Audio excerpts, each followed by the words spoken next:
Hi, I'm just sharing some information really. I have put it all down in a Facebook note, which this is it, and I'll share the link to that here underneath this video. So I'm not going to read out the whole note, but I'm just going to tell you the basic gist of what this is about. And in May 2000, the Independent newspaper of Britain offered £5,000 to the first who could produce a scientific paper to adequately explain the disappearance of the house sparrow from the city of London. And I've shared a quote here from an article that they published in 2016 asking where have all the sparrows gone again, and you know, apparently this £5,000 is still unclaimed. So as I've explained here, I decided to have a look into it, because you can see from the quote that I've shared here from the Independent's newspaper report that you know, a survey of Buckingham Palace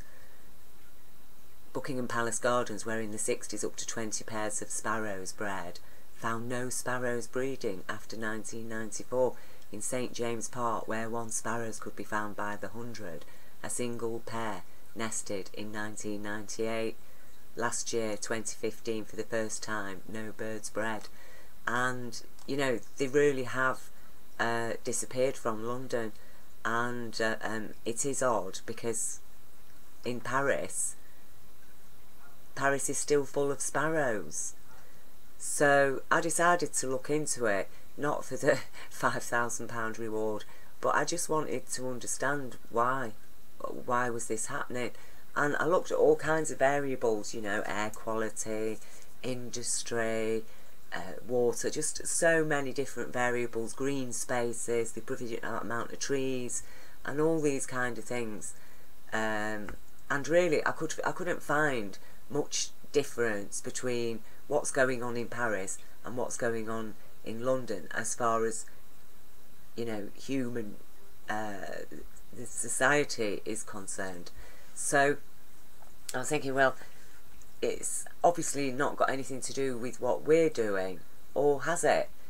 One thing I did notice is that, you know, Paris, with a population of around 2 million and occupying a much smaller area, has got 200 fountains, and London, with a population of nearly 9 million, occupying a very much larger area, has only 80 fountains. And you know, when I looked into this, I found out, as Charles Dickens wrote in his article titled Drinking Fountains, that by 1879 there were nearly 800 fountains and troughs at which an enormous quantity of water is consumed daily around central London. You see, now over the decades since, these have largely disappeared, you know, to the point where London's got, what, 80 fountains. And obviously there's no need for them as much now. People don't need drinking water out on the streets because we have it directly into our homes and businesses now. We don't use horses, so you don't need to have troughs of water all over the place for horses, do we? But the thing is that bathing is very important, especially for small birds, and especially in winter, because it helps them to preen their feathers and spread the oil over the feathers that then provides them with insulation from very cold weather. And also they need to drink at least twice a day. But even so, you know, sparrows find water all over the place, you know, morning dew, puddles of water here and there. You know, it isn't like London is a completely dry city. And then we've got a place like St James's Park, which, as it says in the quote from the Independent article, has lost all its sparrows. And yet there are still fountains in St James's Park. So what is the other factor then? Well, I thought, well, I'll look at how the sparrow population is doing in England as a whole, is what's happening in London reflective of a bigger picture. And to my surprise, I found out that while sparrow populations in England are facing rapid decline, the opposite is true for Wales, Scotland and Northern Ireland. So, you know, while in Britain the UK house sparrow population has been recently estimated as dropping by 71% between 1977 and 2008, with substantial declines in both rural and urban populations.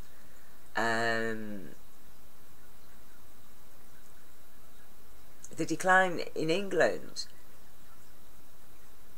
is at odds with breeding bird survey data of Scotland, Wales and Ireland, because apparently these are indicating recent population increases. So the birds, the sparrows in Britain are just vanishing, but the sparrows in Scotland, Wales and Northern Ireland are increasing. So, you know, what is different about Scotland, Wales and Northern Ireland to England then? You know, have they got loads more fountains there? I don't think so.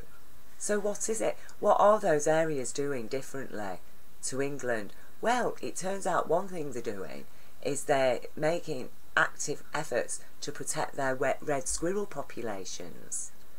It transpires that the rise of the larger grey squirrel runs in direct correlation also with the declines in house sparrow populations. And, you know, this quote here shows that, yes, actually, grey squirrels are known to prey on small birds and steal eggs in order to survive. And food is most often scarce for squirrels in spring and summer, isn't it? Because, you know, there's no food or fruit on the trees for them to eat. So what, you know, what do they eat? They forage for other things. Ordinarily, they'd probably survive on stuff that they'd buried the previous autumn, you know, and insects and things. But it turns out that no,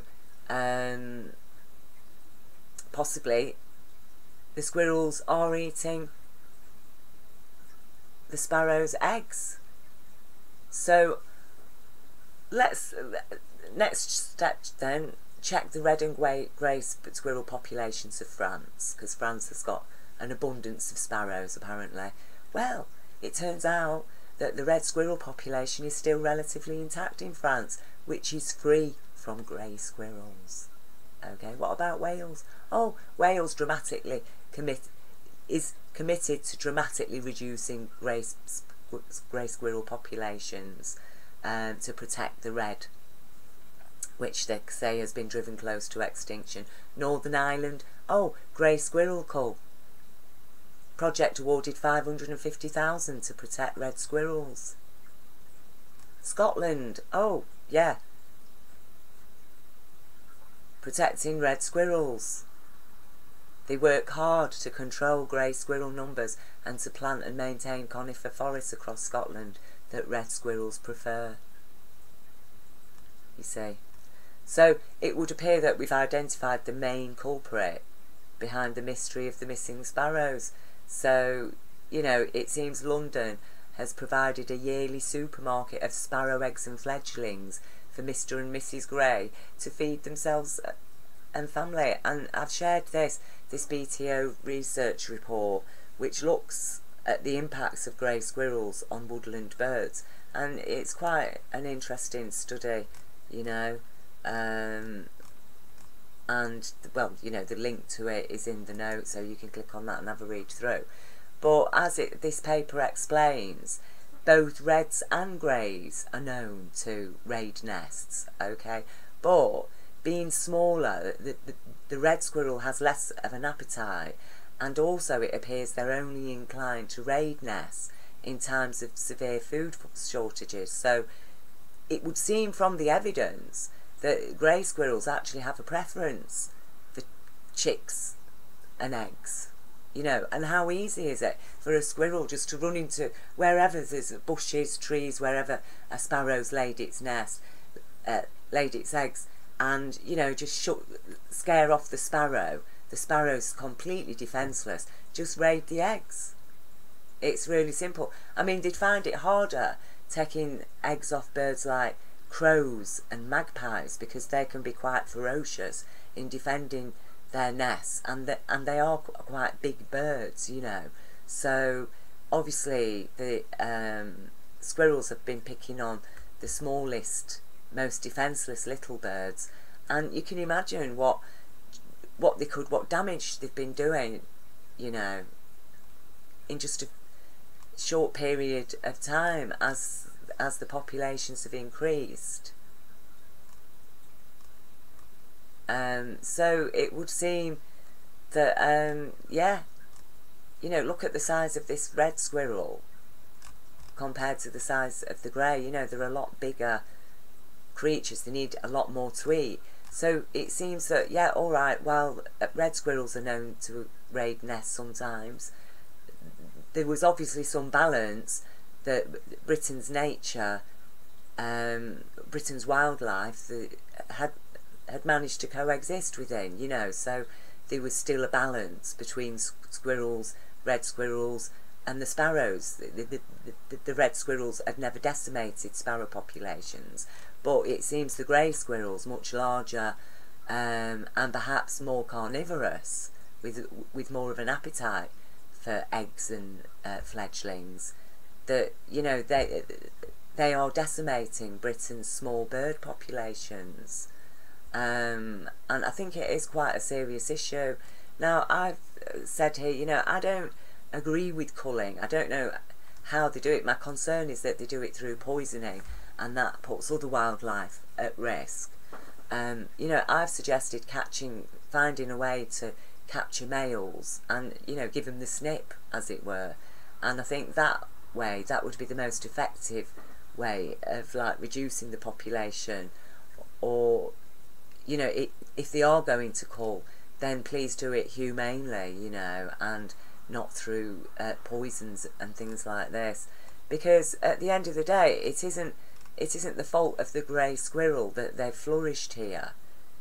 Humanity is responsible for this. We are responsible, and we do need to start living more responsibly on our planet and with more compassion. You know, my way of capturing the males and giving them the snip, it was like, oh, don't be stupid, it's too, like, ridiculous, it's too time consuming. But, you know, think of the time consuming things that people do to create absolute rubbish, you know, like just some plastic crap that people are there's machines to produce, and it's costing energy, and what for a piece of plastic useless crap. So, you know, I think if we did it humanely and invested money into our wildlife, especially our urban wildlife as well, then it is also creating jobs, and it's heightening human consciousness. You know, why shouldn't people have jobs capturing male squirrels and protecting the sparrow population? You know, what is wrong with that? I mean, to me, that is a more valuable form of employment, a more meaningful form of employment than, like I say, you know, producing and selling plastic crap that really nobody needs. And well, our planet is being literally destroyed by this plastic rubbish, isn't it? You know, so it is a very, very important issue. Now, I've asked, because this is obviously my thing, it wouldn't be classed as a scientific paper, would it? But I don't think it needs a scientific paper. I think what I've shared here, my research into this, is valid. It does adequately explain what's happened to London sparrows, and while, yes, water may be a factor, along with many other things, it seems that what has overly tipped the balance here has been the grey squirrel, the rise in the grey squirrel population, and it is impacting not just London but the whole of Britain. Now, I've asked that if the Independent choose to honour their offer, should they accept this research as an adequate explanation, then I've asked them to give it to London's Wildlife Trust, and I really hope that they do give it to London Wildlife Trust, which is dedicated to protecting the capital's wildlife and wild spaces, engaging London's diverse communities through free access to our nature reserves, campaigning, volunteering and education. So, you know, a little plug there for London's Wildlife Trust. And let's hope more people get on board with this issue, because it is a very sad thing, and I have noticed it myself that there's hardly any sparrows in London anymore. I remember being there in the 80s, and there used to be loads of sparrows, and on recent occasions I've been to London, there just aren't any sparrows. You know, I've not seen any. You used to see them in with the pigeons, and yeah, they just aren't there, and they are absolutely beautiful little birds, and they're part of our heritage, and it is sad, isn't it, that they've been suffering genocide basically by this foreign invader, which, you know, I don't think that we should hate grey squirrels. As I say, it is not their fault that they have been taken from their natural environment and they're now flourishing here. It isn't their fault. We are responsible for this problem. This is our problem. It isn't that grey squirrels are evil, it's just that Britain is not the right habitat for them, really, is it? Because they're causing imbalance.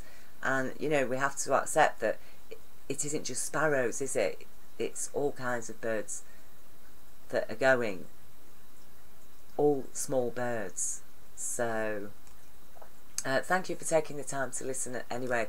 Please share the information as well. And, you know, maybe write into the Independent and say, look, yeah, I think that you do need to give this £5,000 prize now to London's Wildlife Trust.